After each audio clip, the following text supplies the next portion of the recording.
Hi guys, welcome back to Tales by Mini channel. எல்லாரும் நல்லா இருக்கீங்களா? ஃபைனலி நம்ம ஹாஃப் பிளட் பிரின்ஸ் ஸ்டார்ட் பண்ண போகிறோம். என்னோட ஸ்ரீலங்கா vlog பார்க்காதவங்க போய் பார்த்துட்டு வந்துடுங்க. அண்ட் ஆர்டர் ஆஃப் ஃபீனிக்ஸ் முழுசாக கேட்காம ஹாஃப் பிளட் பிரின்ஸ் கேட்க ஸ்டார்ட் பண்ணாதீங்க. உங்களுக்கு நிறைய விஷயங்கள் புரியாமல் போயிடும். ஏன்னா ஆர்டர் ஆஃப் ஃபீனிக்ஸில் அவ்வளோ விஷயங்கள் இருக்குது. நீங்கள் போய் அந்த வீடியோஸை ப்ளேலிஸ்ட்டை ஓப்பன் பண்ணி பார்த்தாலே தெரியும். 64 வீடியோஸ் போட்டிருப்பேன்னு நினைக்கிறேன். ஸோ அதில் நிறைய விஷயங்கள் இருக்குது. அது பார்க்காம அதை கேட்காம நீங்கள் ஹாஃப் பிளட் பிரின்ஸ் கேட்டிங்கன்னா உங்களுக்கு ஒரு சில விஷயம் என்ன நடந்துச்சுன்னு தெரியாமல் இருக்கும். ஸோ அதை கேட்டுட்டு ஹாஃப் பிளட் பிரின்ஸ் ஸ்டார்ட் பண்ணுங்கள். ஸ்டோரிக்குள்ளே போகிறதுக்கு முன்னாடி எப்பவும் போல் இந்த புக் பற்றின ஒரு சில முக்கியமான விஷயங்களை நான் உங்ககிட்ட சொல்லிடுறேன். இந்த புக்கை July 16, 2005 பப்ளிஷ் பண்ணாங்க. நிறையா பேர் பிறந்திருக்கவும் மாட்டிங்க. நம்ம எல்லாருமே மோஸ்ட்லி சின்ன பிள்ளையாகவும் இருந்திருப்போம் 2005லலாம். இந்த புக்கை ரிலீஸ் பண்ணி அந்த 24 ஹார்லேயே 7 மில்லியன் காப்பீஸ் விற்பனையாச்சு. இதுக்கு முன்னாடி இந்த மாதிரி ஹையஸ்ட் ரெக்கார்ட் வச்சுருந்தது நம்ம ஆர்டர் ஆஃப் ஃபீனிக்ஸ் தான். Harry Potter the Order of Phoenix book தான். அதை பிரேக் பண்ணி ஹாஃப் பிளட் பிரின்ஸ் வந்தது. இந்த ரெக்கார்டையும், இந்த 7 மில்லியன் காப்பீஸ் ரெக்கார்டையும் அடுத்து டெத்லி ஹாலோஸ் பிரேக் பண்ணிருச்சு. ஸோ வரிசையாக இந்த மாதிரி ஹையஸ்ட் ரெக்கார்ட்ஸ்லாம் பிரேக் பண்ணது ஹாரி பாட்டர் புக்ஸாக தான் இருக்கும். இந்த மாதிரி உலகத்தில் இருக்கிற எல்லா ஹையஸ்ட் ரெக்கார்டையும் பிரேக் பண்ணுது. வேர்ல்டு ஃபுல்லாக ஃபேமஸாக இருக்குது. வேர்ல்டு ஃபுல்லாக இந்த புக்கு பயங்கர இதாக சேல் ஆகிட்டுருக்கு. அப்போது கண்டிப்பாக கான்ட்ரவர்சிஸும் இருக்க தானே செய்யும். இந்த புக்கு ரிலீஸ் ஆனும்போது இப்படி தான் நிறையா கான்ட்ரவர்சிஸ்லாம் வரதான் செஞ்சுது. அதில் ஃபர்ஸ்ட் கான்ட்ரவர்சி என்னென்னா பெட்டிங்லாம் பண்ணுறது யூகேயில் ரொம்ப நார்மல், ரொம்ப காமனானது. ஹார்ஸ் ரேஸ்லாம் அங்கே நடக்கும் இல்லையா, அதில் ஃபுல்லுமே பெட்டிங் தான். ஃபுல் அண்ட் ஃபுல் அது ரன் ஆகுறதே பெட்டிங்கில் தான் இருக்கும். அதை ரொம்ப நார்மலாக எல்லா மக்களும் போய் பார்ட்டிசிபேட் பண்ணி இந்த மாதிரி பெட்டு கட்டுவாங்க. அதே மாதிரி தான் புக்கு ஒவ்வொரு டைம் ரிலீஸ் ஆகும்போதும் அதில் எந்த கேரக்டர் இறந்து போவாங்க, எந்த கேரக்டர் என்ன பண்ணுவாங்க, இந்த மாதிரி நிறையா இது பெட்டு கட்டுவாங்கள்ல. ஸோ நம்ம ஹாஃப் பிளட் பிரின்ஸ் ரிலீஸ் ஆகிறதுக்கு முன்னாடி ஹையஸ்ட் வேல்யூவில் பெட்டு எது மேலே கட்டினாங்கன்னா ஆல்பஸ் டம்பிள்டோர் இறந்து போயிடுவாருன்றதுல தான். ஆல்பஸ் டம்பிள்டோருன்ற கேரக்டர் ஹாஃப் பிளட் பிரின்ஸில் இறந்துருவார் அப்படின்னு தான் highest amount of bet. Highest அமௌண்ட்டுன்னு நான் சொல்லக்கூடாது, எப்படி சொல்ல, எக்கச்சக்க காசை குமிச்சாங்களே ஒரு சர்டைன் பீப்புள்னு வச்சுக்கோங்களேன். எக்கச்சக்கமாக காசை போட்டாங்க அந்த பெட்டில். அதில் என்ன கான்ட்ரவர்சி, இதில் என்ன கான்ட்ரவர்சி? பெட்டு நார்மல் தானே, இதில் எதுக்கு கான்ட்ரவர்சி ஆகும்னு நீங்கள் யோசிக்கலாம். ஆனால் அந்த பெட்டு கட்டினாங்களே எக்ஸ்ட்ரீமாக அமௌண்ட்டை போட்டு அந்த பெட்டு மேலே அமௌண்ட் போட்டிருப்பாங்களா, அவங்க எல்லாருமே புங்கே அப்படின்ற ஒரு டவுன்லேருந்து வரவங்க. என்னென்னா இந்த ஹாஃப் பிளட் பிரின்ஸ் புக்லாம் இருக்குல்ல, இந்த ஹாரி பாட்டர் புக்லாம் அந்த புங்கே டவுனில் தான் பிரிண்ட் பண்ணிகிட்டு இருந்தாங்க. ப்ளூம்ஸ்பெரி பப்ளிகேஷன் அங்கே தான் அந்த பிரிண்டிங் இதுவே இருந்தது. ஸோ அங்கேருந்து விஷயம் கசிஞ்சு இவங்க பெட்டு கட்டுறாங்க. ஏன்னா அவ்வளோ காசை கொட்டிகிட்ருக்காங்க. ஸோ அங்கேருந்து தான் விஷயம் கசிஞ்சிருக்கும் அப்படின்னு இது ரொம்ப பெரிய கான்ட்ரவர்சி ஆகி புக் மேக்கர்ஸ் கம்பெனி, அவங்க தான் ஆக்சுவலி இந்த பெட்டிங் கம்பெனி, அவங்க இந்த ஹாஃப் பிளட் பிரின்ஸ் மேலே போட்ட எல்லா பெட்டையுமே சஸ்பெண்ட் பண்ணிட்டாங்க, கம்ப்ளீட்டாக சஸ்பெண்ட் பண்ணிட்டாங்க. ஸோ இது ஒரு ரொம்ப பெரிய கான்ட்ரவர்சி ஆச்சு. தென் கனடாவில் ஒரு ஷாப்பில் ரிலீஸ் டேட்டுக்கு முன்னாடியே 24 ஹார்ஸுக்கு முன்னாடியே இந்த புக்கை ஒரு 15 புக்கோ 20 புக்கோ சேல் பண்ணிட்டாங்க. அதுவும் ரொம்ப பெரிய கான்ட்ரவர்சி ஆச்சு. என்ன சொன்னாங்கன்னா, அந்த புக்கை சேல் பண்ணாங்களா அவங்கள எல்லாத்தையும் திரும்ப ரிட்டர்ன் பண்ண சொல்லிட்டு இருந்தாங்க. புக் அதை ரீட் பண்ணக்கூடாது, எந்த ரிவ்யூவும் கொடுக்கக்கூடாது, இந்த மாதிரிலாம் நிறையா கான்ட்ரவர்சிஸ்லாம் போயிட்டு இருந்தது. கான்ட்ரவர்சிஸ்னால் நான் சும்மா சாதாரணமாக சின்னதாக அந்த காசிப் மாதிரி அந்த மாதிரிலாம் சொல்லலை, லீகலாகவே ரொம்ப எக்ஸ்ட்ரீமாக போச்சுங்க. இதெல்லாம் வரலேனா தாங்க ரொம்ப பெரிய ஆச்சரியமே. ஒரு விஷயம் ரொம்ப ஃபேமஸாக இருந்துச்சு, எல்லாருக்கும் தெரியுது அப்படின்னா கண்டிப்பாக கூடவே நிறையா கான்ட்ரவர்சிஸ், நிறையா பிரச்சனைகள் வரதான் செய்யும். எப்படியாவது எடுத்துகிட்டு வந்துடுவாங்க. ஸோ இது வரலேனா தான் ஆச்சரியம் நமக்கு. இந்த புக்கில் டோட்டலாக 30 சாப்டர்ஸ் இருக்குங்க. ஆர்டர் ஆஃப் ஃபீனிக்ஸில் பார்த்த மாதிரியே ஹாஃப் பிளட் பிரின்ஸ்லையும் நிறைய விஷயங்கள் பார்க்க போகிறோம். நிறைய பேர் நம்ம Harry and Ginny and Hermione and ரானோட லவ் ஸ்டோரிக்காக வெயிட் பண்ணுறீங்கன்னு எனக்கு நல்லாவே தெரியும். நிறைய வீடியோஸில் எல்லாருமே அதை தான் கமெண்ட் பண்ணியிருந்தீங்க. பட் அதையும் விட நிறைய விஷயங்கள் நம்ம பார்க்க போகிறோம். நான் ஏன் சொல்கிறேன்னா அதையும் விடன்றதை மென்ஷன் பண்ணேன்னா, உங்களுக்கு கண்டிப்பாக இந்த புக்கில் ரான் பண்ணுறதெல்லாம் பார்க்கும்போது கொஞ்சம் கடுப்பாகுங்க. ஏன்டா அப்படி இருக்க இடியட் அப்படின்னு திட்டணும் போல் இருக்கும். பட் நம்மலாம் ஜட்ஜ் பண்ணக்கூடாது. It's Ron and it's Hermione, அது அவங்களோட லவ் ஸ்டோரி, அது அவங்க தான் பார்த்துக்கணும். பட் கண்டிப்பாக நீங்கள் ஹாரி அண்ட் ஜின்னியோட லவ் ஸ்டோரியை என்ஜாய் பண்ணுவீங்க. நம்ம மூவியில் பார்க்காத ஒரு ஹாரியை புக்கில் பார்க்க போகிறவங்க. நம்ம மூவியில் பார்த்த ஹாரி அண்ட் ஜின்னி கிடையாது. இதில் ஜின்னியோட கேரக்டர் டெவலப்மெண்ட் பயங்கரமாக இருக்கும். அண்ட் ஹாரி ஜின்னியை பார்க்குற விதம் என்னடா அப்படின்ற மாதிரி இருக்கும். ரொம்ப சூப்பராக இருக்கும். கண்டிப்பாக உங்களுக்கு ஹாரி அண்ட் ஜின்னி லவ் ஸ்டோரி இதில் ரொம்பவே பிடிக்கும். அண்ட் ரொம்ப ரொம்ப முக்கியமான விஷயம் இந்த புக்கில் என்னென்னா, வால்டமோர்ட் பற்றின எல்லாமே நமக்கு இந்த புக்கில் தாங்க தெரிய வரும். மூவியில் அதை காமிச்சிருக்கவே மாட்டாங்க. ஃபஸ்ட்டு வால்டமோர்ட்னா யார், மூவியில் வந்து எப்படி காமிச்சிருப்பாங்க வால்டமோர்ட்டை, அந்த முகத்தில் மூக்கே இல்லாமல் ஒரு மாதிரி வெளுத்து போய் இப்படியே ரொம்ப ஆளே ஒரு மாதிரி இருக்கிற மாதிரி வருவான், கொல்லுவான், ஒரு மாதிரி வில்லத்தனமாக சிரிப்பான், அந்த மாதிரி தானே காமிச்சிருப்பாங்க. பட் அவனோட ஹிஸ்ட்ரி, அவன் எப்படி இருந்தான், அவன் எப்படி இப்படி ஆனான், இப்படி ஆறதுக்கு அவன் என்னெல்லாம் பண்ணான், ஸ்கூல் முடிச்சுட்டு அவன் எங்கே போனான், ஸ்கூலில் எப்படி இருந்தான், எல்லாமே நம்ம ஹாஃப் பிளட் பிரின்ஸில் தான் பார்க்க போகிறோம். அது மூவியில் காமிச்சிருக்கவே மாட்டாங்க. நிறைய கொஷின்ஸ் நம்ம தலைக்குள்ளே ஓடிட்டுருக்கும். நீ யார், நீ ஏன் இப்படி இருக்க, என்ன, எப்படி நீ ஃபஸ்ட்டு இப்படி ஆன, அப்படிலாம் நிறைய கொஷின்ஸ் ஓடிட்டுருக்கும்ல. அது எல்லாத்துக்கான ஆன்சர் நம்ம இதில் தான் பார்க்க போகிறோம், இந்த புக்கில் தான் பார்க்க போகிறோம். And now coming to Harry Potter HBO series. இதை பற்றி நான் பேசியே ஆகணும். நானும் முன்னாடியிலேருந்து பேசணும்னு நினச்சிட்டு இருந்தேன். பட் ஒரு சில கேரக்டர்ஸ் வந்து கன்ஃபார்ம் ஆனதுக்கப்புறம் பேசலான் இருந்தேன். கன்ஃபார்ம் பண்ணிட்டாங்க. நீங்கள் நியூஸில் பார்த்துருந்தீங்களான்னு தெரியும்னு நினைக்கிறேன். HBO வந்து ஹாரி பாட்டர் சீரீஸ் எடுக்க போகிறாங்க. நம்ம இதை பற்றி ஆல்ரெடி பேசியிருக்கோம். இப்போ ஒரு 6 கேரக்டரை வந்து கன்ஃபார்ம் பண்ணிட்டாங்க அந்த டீமு. அந்த 6 கேரக்டர்ஸ் இவங்க தான். இவங்க 6 பேரையும் தான் இப்போதைக்கு HBO டீம் கன்ஃபார்ம் பண்ணியிருக்காங்க ஹாரி பாட்டர் சீரீஸில். நான் ஃபஸ்ட்லேருந்து ஆர்டராக சொல்கிறேன் யார் யாருன்னு. ஃபர்ஸ்ட் இருக்காங்க இல்லையா, டாப் லெஃப்டில் கிளாஸஸ் போட்டுட்டு, அவங்க தான் ஆல்பஸ் டம்பிள்டோராக நடிக்க போகிறாங்க. அவங்க ஒரு பெரிய ஆக்டர், அவங்க ஒரு பெரிய பிரிட்டிஷ் ஆக்டர். அவங்க தான் இப்போ ஆல்பஸ் டம்பிள்டோராக நடிக்க போகிறாங்க. செகண்ட் இருக்கிறவங்க ப்ரொஃபஸர் மெகானகலாக நடிக்க போகிறாங்க. ஃபர்ஸ்ட் இருக்கிற ஆக்டரை நீங்கள் ஆல்ரெடி பார்த்துருப்பீங்கன்னு நினைக்கிறேன். அவர் க்ரௌன் சீரீஸில் கூட வருவார். அண்டு என்னென்னா, இது வந்து ஒரு புது சீரீஸாக நம்ம பார்க்க போகிறோம். மூவியில் இருக்கிறவங்க யாருமே இந்த சீரீஸில் வரப்போகிறதில்ல. நமக்கு அது கஷ்டமாக தான் இருக்கும். ஒரு மாதிரி அடாப்ட் பண்ணிக்க முடியாது, நம்மளால் அக்செப்டும் பண்ணிக்க முடியாது. ஏன்னா நம்ம ஹாரியை வந்து டேனியலை வந்து ஹாரியாவே பார்த்து பழகிட்டோம். எம்மா வாட்சனை நம்ம ஹெர்மாயினியாவே பார்த்து பழகிட்டோம். ரூபர்ட்டை ரானாவே பார்த்து பழகிட்டோம். ஸோ நமக்கு டக்குன்னு வேற ஒருத்தவங்க கேரக்டர், இந்த ஆல்பஸ் டம்பிள்டோரெல்லாம் நமக்கு வந்து அவர் தான் டம்பிள்டோர், ஹாரி பாட்டர் மூவியில் இருந்தவர் தான் நமக்கு டம்பிள்டோர், அப்படியே பார்த்து பழகிட்டோமா. ஸோ டக்குன்னு நம்மளால் அடாப்ட் பண்ணிக்க முடியாது. பட் நமக்கு ஒரு விஷயங்கள் தெரியணும், ஒரு சில விஷயங்கள் தெரியணும், கிளியராக அதை விஷுவலாக பார்க்கணுன்னா நமக்கு சீரீஸ் பார்க்கலாம். பிடிக்காதவங்க பார்க்க வேணாம், நமக்கு தெரிஞ்சுக்கணும்னு ஆசை. ஏன்னா எனக்கு ஆசையாக இருக்குது உண்மையாகவே. எனக்கு வந்து அவங்க அந்த ஹாக்வர்ட்ஸ் கேஸ்டில் பார்க்கணும், அந்த மூவிங் ஸ்டெப்ஸை திரும்ப நான் பார்க்கணும், எனக்கு அதெல்லாம் ரொம்ப ஆசையாக இருக்குது. ஸோ அதனால் நான் கண்டிப்பாக பார்ப்பேன். பட் கஷ்டமாக தான் இருக்கும். இப்போ ப்ரொஃபஸர் மெகானகல்லாம் நம்ம மேகியாவே, may her beautiful soul rest in peace, அவங்களாவே நம்ம பார்த்து பழகிட்டோம். பட் டக்குன்னு இவங்களை பார்க்கும்போது ஒரு மாதிரி டிஃப்ரெண்ட்டாக தான் இருக்கும். பட் நமக்கு பிடிச்சிச்சின்னா பார்க்கலாம், பிடிக்கலன்னா பார்க்க வேணாம். நீங்கள் ஹாரி பாட்டர் மூவிலையுமே ஃபஸ்ட்டு 2 மூவியில் ஃபிலாசபர் ஸ்டோன்லேயும் சாம்பர் ஆஃப் சீக்ரெட்லேயும் டம்பிள்டோராக நடிச்சிருந்தவர் வேற ஒருத்தவர். அதுக்கப்புறம் prisoner of Azkaban, goblet of fire கடைசி வரைக்கும் நடிச்சிருந்த டம்பிள்டோர் வேறு. 2 பேருமே வேறு ஆக்டர் தான். கம்ப்ளீட்டாக வேறு மாதிரி தான் அவங்க ட்ரெஸ்ஸே போட்டிருப்பாங்க. பட் நம்ம அதை அக்செப்ட் பண்ணிக்கிட்டோம். ஸோ அந்த மாதிரி இதையும் அக்செப்ட் பண்ணிட்டா ஃபைன், நமக்கு கொஞ்சம் இப்போது பார்க்கும்போது ஓகேவாக இருக்கும். ஸோ 3rd பர்சன் இருக்காங்களா, இந்த பிளாக் பர்சன், அவங்க யாராக இருக்கும்னு கெஸ் பண்ணி கீழே கமெண்ட் பண்ணுங்கள். அதை நான் லாஸ்ட்டாக சொல்கிறேன். 4th பர்சனாக இருக்காங்களா, அவங்க தான் ஹேக்ரிடாக நடிக்க போகிறாங்க. கண்டிப்பாக ஹாஃப் ஜெயிண்டாக தான் காமிப்பாங்க. இதே மாதிரி ஃபோட்டோவில் இருக்கிற மாதிரி காமிக்க மாட்டாங்க, ஹாஃப் ஜெயிண்டாக மாற்றி தான் காமிப்பாங்க. 5th இருக்கார்ல சென்டரில் கீழே, அவர் தான் ப்ரொஃபஸர் க்யூரிலாக ஆக்ட் பண்ண போகிறாரு. ஏன்னா ஃபஸ்ட்டு ஃபிலாசபர் ஸ்டோன் புக் தான் வரும், அதில் ப்ரொஃபஸர் க்யூரில் வருவாங்க இல்லையா. ஸோ அவர் தான் ப்ரொஃபஸர் க்யூரிலாக நடிக்க போகிறாரு. 6th பர்சன் இருக்கார்ல ரைட் சைட் கீழே, அவர் தான் ஆர்கஸ் ஃபில்ச்சா நடிக்க போகிறாரு, நம்ம ஹாக்வர்ட்ஸோட கேர்டேக்கராக. ஸோ இந்த 6 இது தான் கன்ஃபார்ம் ஆயிடுச்சு. இப்போ நான் அந்த 3rd பர்சனுக்கு வரேன். அந்த பிளாக் பர்சனாக இருக்காங்கள, நீங்கள் கீழே கமெண்ட் போட்டு ஏதாவது கெஸ் பண்ணி வைங்க. அவர் தான் ஆக்சுவலி செவரஸ் ஸ்னேப்பாக நடிக்க போகிறாரு. உங்கள் எல்லாருக்கும் ஷாக்கிங்காக இருக்குன்னு நினைக்கிறேன். பட் அவங்க தான் செவரஸ் ஸ்னேப்பாக நடிக்க போகிறாங்க, கன்ஃபார்ம் பண்ணிட்டாங்க. எனக்கு ஏன் ஷாக்கிங்காக இருந்ததுன்னா, புக்கு படி நான் வந்து எப்படி எக்ஸ்பெக்ட் பண்ணுறேன்னா, இவங்க சீரீஸ் எடுத்தாங்கன்னா கம்ப்ளீட்டாக புக்கில் இருக்கிற எல்லாத்தையும் கரெக்டாக காமிப்பாங்க அப்படின்ற ஒரு எக்ஸ்பெக்டேஷனில் தான் நான் சீரீஸே பார்க்க போகிறேன். புக்கு படி பார்த்தா செவரஸ் ஸ்னேப் ஒரு ஒயிட் பர்சன். அவர் பிரிட்டிஷ் சிட்டிசன் மட்டும் சொல்லலை. ஏன்னா பிரிட்டிஷ் சிட்டிசன் வந்தால் கண்டிப்பாக நிறைய ஆஃப்ரிக்கன் பீப்புள் வந்து, ஆஃப்ரிக்கன் டிசெண்டன்ட் பீப்புள் எல்லாருமே பிரிட்டனில் இருக்காங்க. அவங்க எல்லாருமே பிரிட்டிஷ் தான்.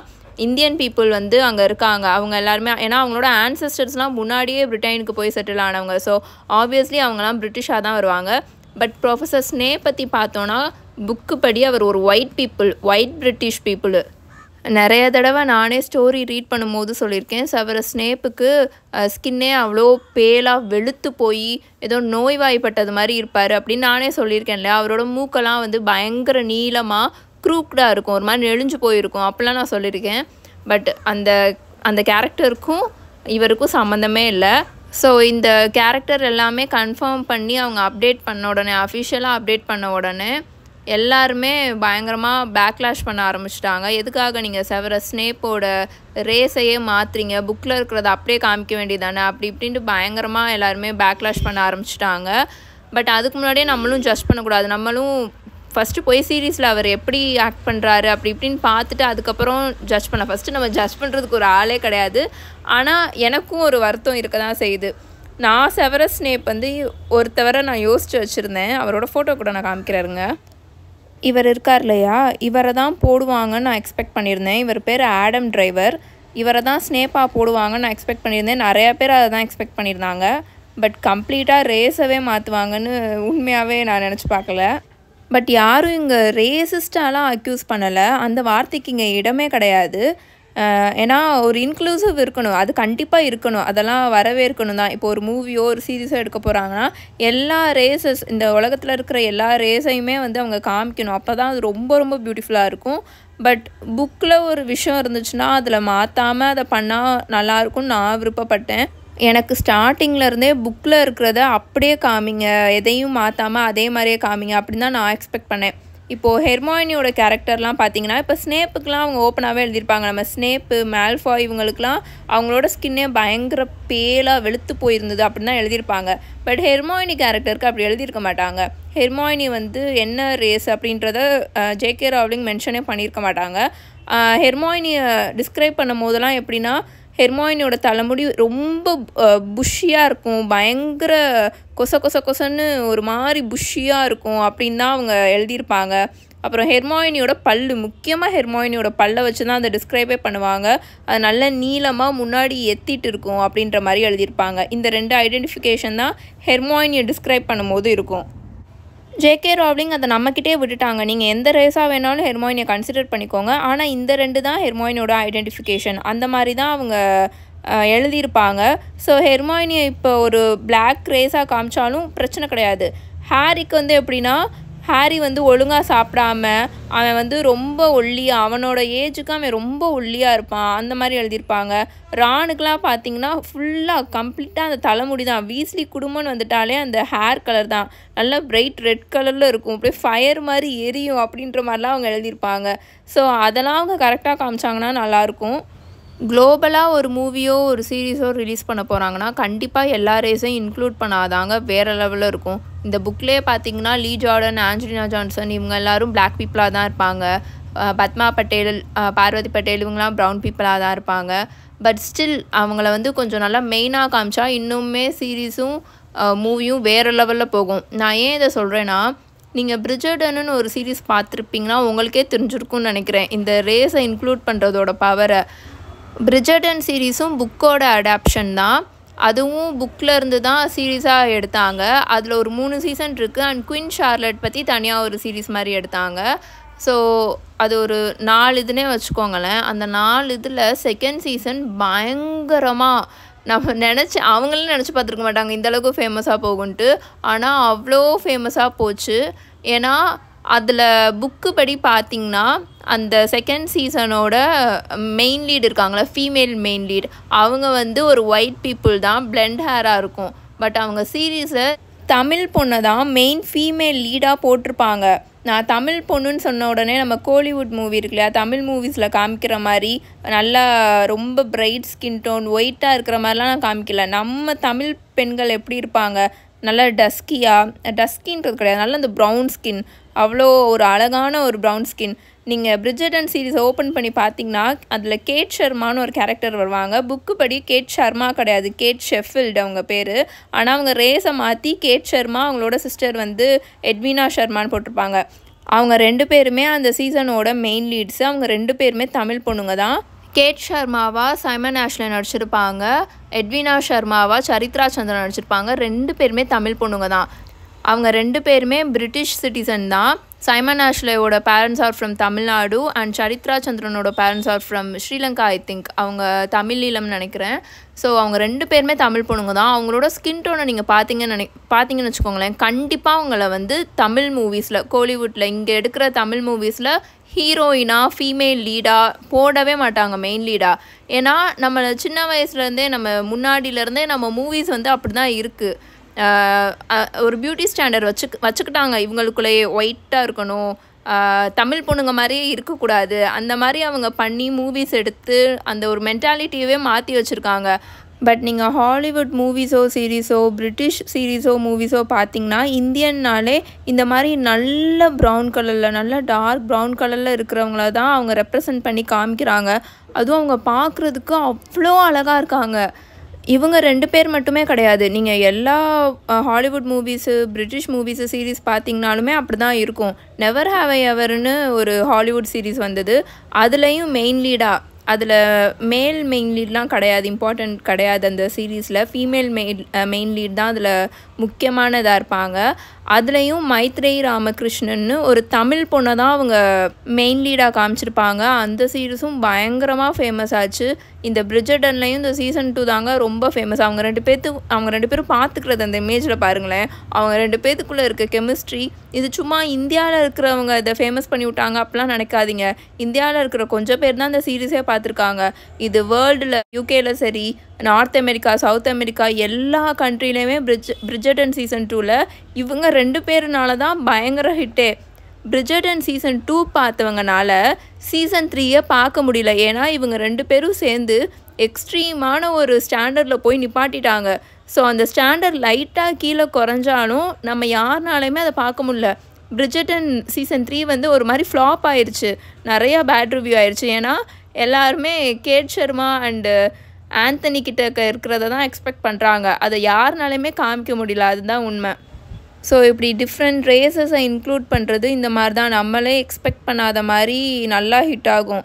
ஸோ ஹாரி பாட்டருக்கும் அப்படி ஆனால் நல்லாயிருக்கும்னு நினைக்கிறேன். அண்ட் முக்கியமாக நம்ம ஊரில் தமிழ் மூவிஸில் வந்து நம்ம ஊரில் இருக்கிற பெண்களை மெயினாக காமிச்சாங்கன்னா நல்லாயிருக்கும். எப்போ நம்ம ஊரில் இருக்கிற டைரக்டர்ஸ் இதை மாற்றிக்க போகிறாங்கன்னு தெரில, அவங்களோட இந்த மாதிரி ஒரு வே ஆஃப் திங்கிங்கை எப்போ மாற்றிக்க போகிறாங்கன்னு தெரில. அப்படி ஏதாச்சும் மூவிஸ் தமிழில் வருதுன்னா கூட சொல்லுங்கள். ஏன்னா நான் மூவிஸே சுத்தமாக பார்க்குறது கிடையாது, நான் ஃபுல்லாக சீரீஸாக தான் பார்க்குறேன், புக்ஸாக தான் ரீட் பண்ணுறேன், அதுவும் முக்கியமாக பீரியட் ட்ராமாஸாக தான் பார்க்குறேன்னா. ஸோ எனக்கு எதுவும் சுத்தமாக ஐடியா இல்லை. நம்ம தமிழ் மூவிஸில் எதுவும் இந்த மாதிரி டார்க் ப்ரௌன் கலரில் இருக்கிற பெண்களை ஒரு நல்ல ஒரு கேரக்டரில், நல்ல ஒரு போல்டான கேரக்டரில் அப்படி காமிச்சாலுமே அவங்க வந்து ஒரு மாதிரி வறுமை கோட்டுக்கு கீழே இருக்கிறவங்க, ஒரு புவர் ஃபேமிலி, ஒரு மாதிரி ரொம்ப ஒரு மாதிரியான கேரக்டரில் தான் அவங்க காமிக்கிறாங்க. ஒரு ராணியாக காமிக்கலாம். ஏன் நம்ம ஊரில் இருக்கிற அந்த காலத்தில் இருந்த ராணிகள் எல்லாருமே நல்லா ப்ரௌன் கலரில் தானே இருந்திருப்பாங்க. ஸோ அந்த மாதிரி காமிக்கலாம், ஆனால் அப்படி காமிக்க மாட்டுறாங்க. அப்படி எதுவும் இருந்துச்சுன்னா என்கிட்ட சொல்லுங்கள், நானும் போய் பார்க்குறேன்.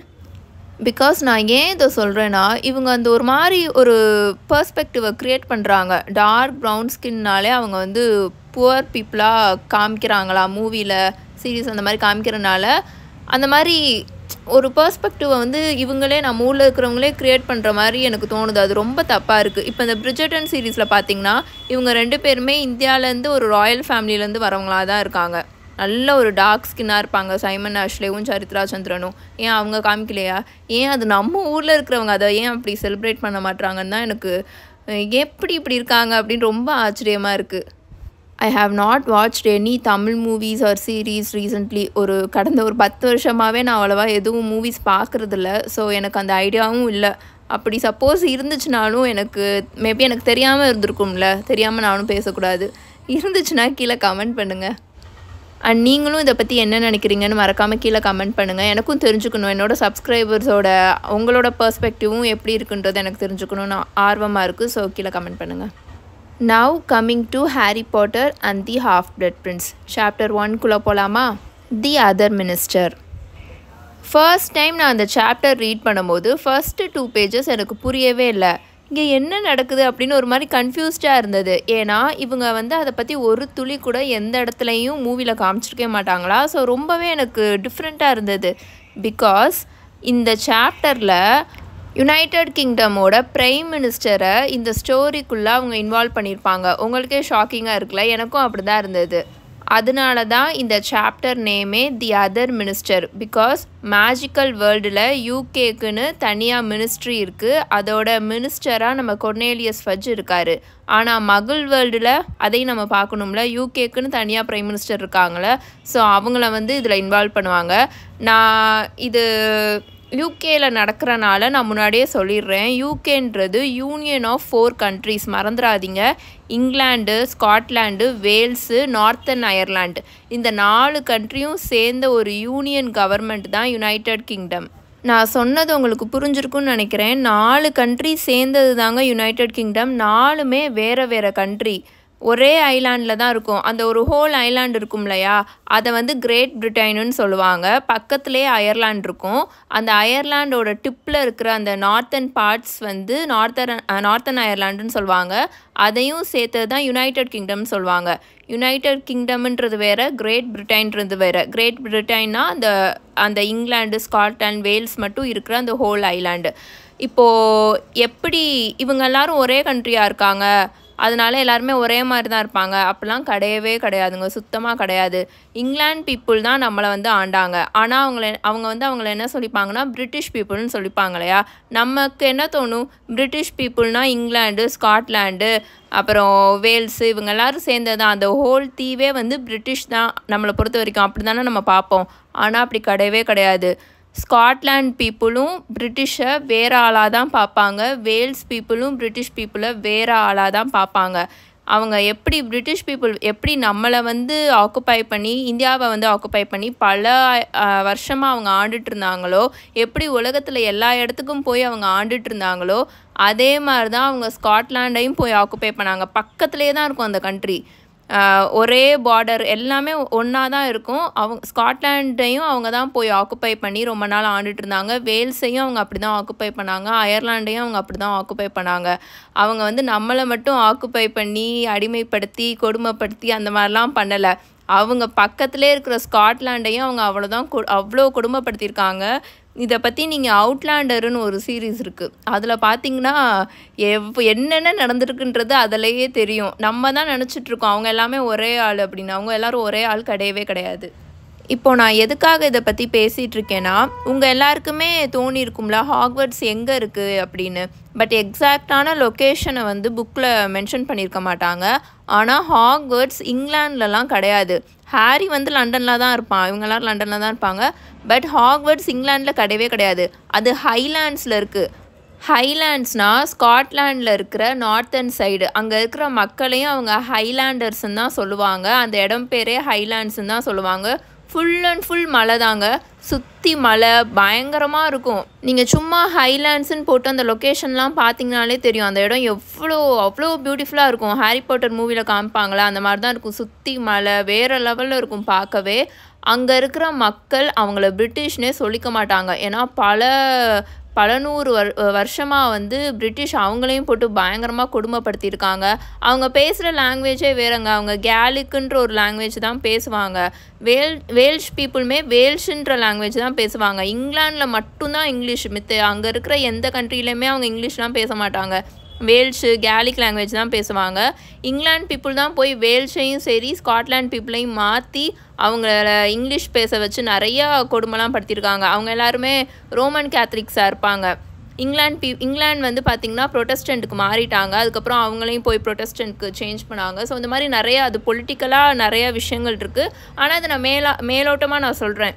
ஹாக்வர்ட்ஸ் ஸ்காட்லாண்டில் இருக்கிற ஹைலாண்ட் ஏரியாவில் தான் இருக்கும். ஸோ இதனால தான் அது யூனியன் கவர்மெண்ட்டாக இருக்குது. 4 கண்ட்ரியோட யூனியனாக இருக்குது யுனைடெட் கிங்டம். ஸ்காட்லாண்டுக்குன்னு தனியாக கவர்மெண்ட் இருக்குது, அவங்களுக்குன்னு தனியாக பார்லிமெண்ட், அசம்பிளி அதெல்லாம் இருக்குது. அதே மாதிரி தான் வேல்ஸுக்கும் தனியாக கவர்மெண்ட், பார்லிமெண்ட்லாம் இருக்குது. அவங்க அவங்களோட எஜுகேஷனு, ஹெல்த்து இதெல்லாம் அவங்க பார்த்துப்பாங்க. பட் ஓவராலாக கவர்மெண்ட்டை லீட் பண்ணுறது பார்த்திங்கன்னா யுனைடெட் கிங்டமோட ப்ரைம் மினிஸ்டராக தான் இருக்கும். இந்த பாலிசிஸ் இதெல்லாம் அவங்களுக்கு கீழே தான் வரும். அவங்க தான் ஹெட்டாக இருப்பாங்க. ஸ்டில் ஸ்காட்லாண்டில் நிறையா பீப்புள் எங்களை தனியாக விட்டுருங்க, நாங்கள் எங்களை யுனைடெட் கிங்டம்குள்ளேயே சேர்த்துக்காதீங்க அப்படின்னு போராட்டம்லாம் பண்ணிட்டு தான் இருக்காங்க. பட் அவங்கள அப்படி விட மாட்டுறாங்க. அயர்லாண்ட் பீப்புளுமே அப்படி தான். அவங்களுக்கு சுத்தமாக பிரிட்டிஷ் பீப்புளை பிடிக்கவே பிடிக்காது. அவங்கள வந்து என்ன சொல்லுவாங்கன்னா, அந்த கிரேட் பிரிட்டன் பக்கத்துலேயே தானே சின்ன தீவா அயர்லாண்ட் இருக்குது, அதனால் அயர்லாண்ட் பீப்புளையும் பார்த்து நீங்களும் இப்போ பிரிட்டிஷ் தானே அப்படின்னு காமனாக எல்லாருமே அசம்ஷன் பண்ணி பேசுவாங்க. பட் அவங்கள பிரிட்டிஷ் பீப்புளுன்னு சொன்னாலே பிடிக்காது. இல்லை நாங்கள் ஐரிஷ் அப்படின்ட்டு சொல்லிடுவாங்க. ஃபார் எக்ஸாம்பிள் சொல்லணும்னா, கிலியன் மர்ஃபி நீங்கள் கேள்விப்பட்டிருப்பீங்கன்னு நினைக்கிறேன். ஒரு பெரிய ஆக்டர். அவர் வந்து ஒரு ஐரிஷ் ஆக்டர் தான்.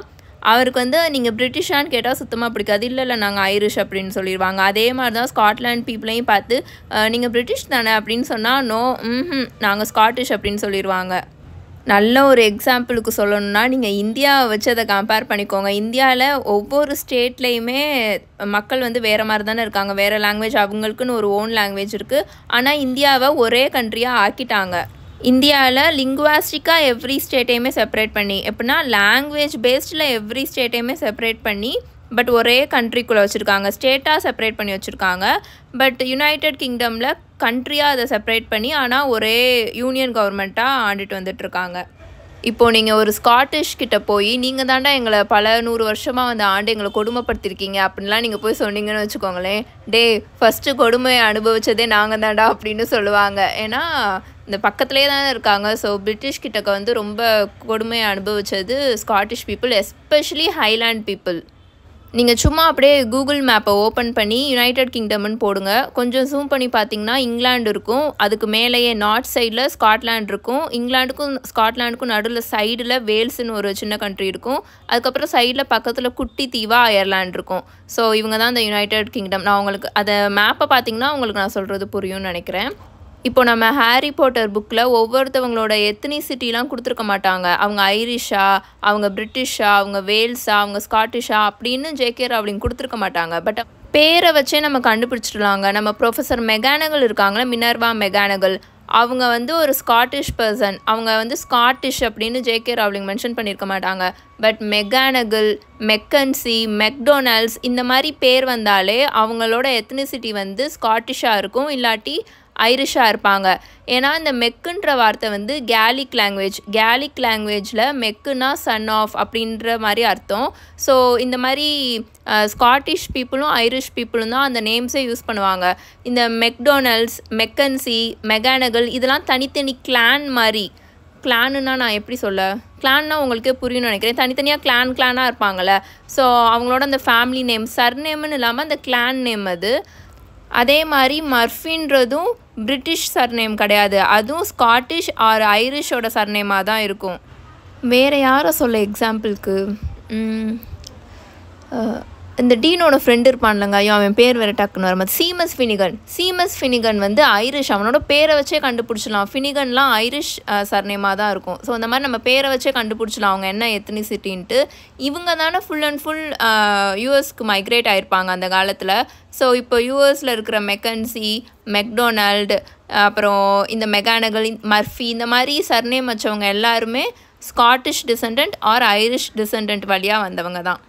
உங்களுக்கு இதில் ஏதாச்சும் டவுட் இருந்துச்சு, புரியலனா கீழே கமெண்ட்டில் கேளுங்க. என்னால் கமெண்ட்டில் எக்ஸ்பிளைன் பண்ண முடியலனா நான் நெக்ஸ்ட் வீடியோவில் நான் உங்களுக்கு அதை தெளிவாக எக்ஸ்பிளைன் பண்ணுறேன்.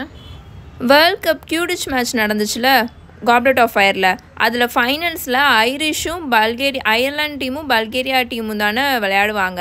அப்போது இவங்க எல்லாரும் அயர்லாண்டுக்கு சப்போர்ட் பண்ண ரீசனே இவங்க எல்லாருமே அதை யுனைடெட் கிங்டமாக தான் பார்க்குறாங்க அதனால். பட் வேல்ஸ் பீப்புளும் சரி, ஸ்காட்டிஷ் பீப்புளும் சரி, ஐரிஷ் பீப்புளும் சரி அவங்கள வந்து பிரிட்டிஷாக பார்க்குறது கிடையாது. நாங்கள் தனி தான் அப்படின்ற மாதிரி தான் அவங்க நினைக்கிறாங்க. ஏன்னா அவங்களுக்கு என்னென்னா அவங்களோட கல்ச்சர், அவங்களோட ஓன் ரிச்சுவல்ஸ் அண்ட் அவங்களோட ஓன் லாங்குவேஜ், முக்கியமாக அவங்களோட லாங்குவேஜே டெஸ்ட்ராய் பண்ணிட்டாங்க அப்படின்ற கோவம், அப்படின்ற ஆதங்கம் நிறையாவே இருக்குது. பிரிட்டிஷ் பீப்புள்னால தான் கொஞ்சம் கொஞ்சமாக கேலிக் லாங்குவேஜும் போயிட்டுருக்கு, வேல்ஸ் லாங்குவேஜும் போயிட்டுருக்குன்ற பயங்கர கோவம் கண்டிப்பாக அவங்க அந்த லாங்குவேஜ் பீப்புளுக்கு இருக்க தானே செய்யும். ஏன்னா இவங்க போய் அவங்கள ஆளும்போது இங்கிலீஷ் தான் கம்பல்சரி பேசணும். அதுவும் முக்கியமாக என்னென்னா டார்டன் அப்படின்னு நான் நிறைய தடவை மென்ஷன் பண்ணியிருப்பேன் ஹாரி பாட்டர் உங்களுக்கு நரேட் பண்ணும்போது. போன லாஸ்ட் சாப்டரில் கூட மென்ஷன் பண்ணியிருப்பேன்னு நினைக்கிறேங்க. ப்ரொஃபஸர் மெகானகல் ஹாஸ்பிட்டல்லேருந்து ஹாக்வர்ட்ஸ் கேஸ்டலுக்கு வரும்போது அவங்க கையில் ஒரு டார்டன் பேக் வச்சுருப்பாங்க அப்படின்னு. டார்டன்றது ஒரு பேட்டர்ன் மாதிரி, ஃபேப்ரிக்கில் வந்து அது ஒரு டிசைன் மாதிரி பாக்ஸாக இருக்கிற மாதிரி இருக்கும். ஹைலாண்டர்ஸ் தான் அதை யூஸ் பண்ணுவாங்க. ஸ்காட்லாண்டில் பார்த்திங்கன்னா நிறையா இந்த டார்டன் டிசைனாக தான் இருக்கும். பட் இவங்க போய் இந்த பிரிட்டிஷ் பீப்புள் போய் ஸ்காட்லாண்டை ஆண்டுட்டு இருக்கும் போது அந்த டார்டன் டிசைன் கூட யூஸ் பண்ணக்கூடாதுன்னு அதெல்லாம் பேன் பண்ணாங்களாமா. ஸோ அப்போ லாங்குவேஜ்லாம் பேசவே விட்டுருக்க மாட்டாங்களா. அந்த லாங்குவேஜ்லாம் கொஞ்சம் கொஞ்சமாக அதனால தான் டிக்ளைன் ஆச்சு. பட் அயர்லாண்டில் பார்த்திங்கன்னா கேலிக் லாங்குவேஜ் தான் நேஷ்னல் லாங்குவேஜ். அவங்க எல்லாருமே கேலிக் தான் பேசுவாங்க. பட் அவங்க வேற ஒரு டைலக்டில் பேசுவாங்க. பட் ஸ்காட்லாண்டில் ஸ்டில் ஹைலாண்டர்ஸ் மட்டும்தான் கொஞ்சம் கொஞ்சம் பேசிகிட்டு இருக்காங்க. ஏன்னா அவங்க ரொம்ப பெரிய போராளிகளாக இருந்தாங்க. இந்த பிரிட்டிஷ் போய் அவங்கள ஆக்குப்பை பண்ணும் போதெல்லாம் அவங்க தான் ரொம்ப சண்டை போட்டதே. ஸோ ஸ்டில் அவங்களோட லாங்குவேஜை கொஞ்சம் கொஞ்சமாக ஃபாலோ பண்ணிட்டு தான் வந்துட்டுருக்காங்க.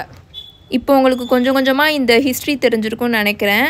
நாம் ஒரு யூகே பேஸ்ட் புக் ரீட் பண்ணிகிட்ருக்கோம். நம்ம அதை பற்றி பார்த்துட்ருக்கோம். ஸோ கொஞ்சம் கொஞ்சமாக அவங்களோட ஹிஸ்ட்ரி தெரிஞ்சுக்கிட்டா தான் நமக்கும் சுவாரஸ்யமாக இருக்கும். நம்ம மொட்டையாக ஒரு புக்கை ரீட் பண்ணிட்டு போகிறோம்னா அவங்க என்ன மாதிரி வாழ்ந்திருக்காங்க, அவங்களோட கல்ச்சர் என்ன, அதெல்லாம் நமக்கு தெரியாமல் போயிடும்ல.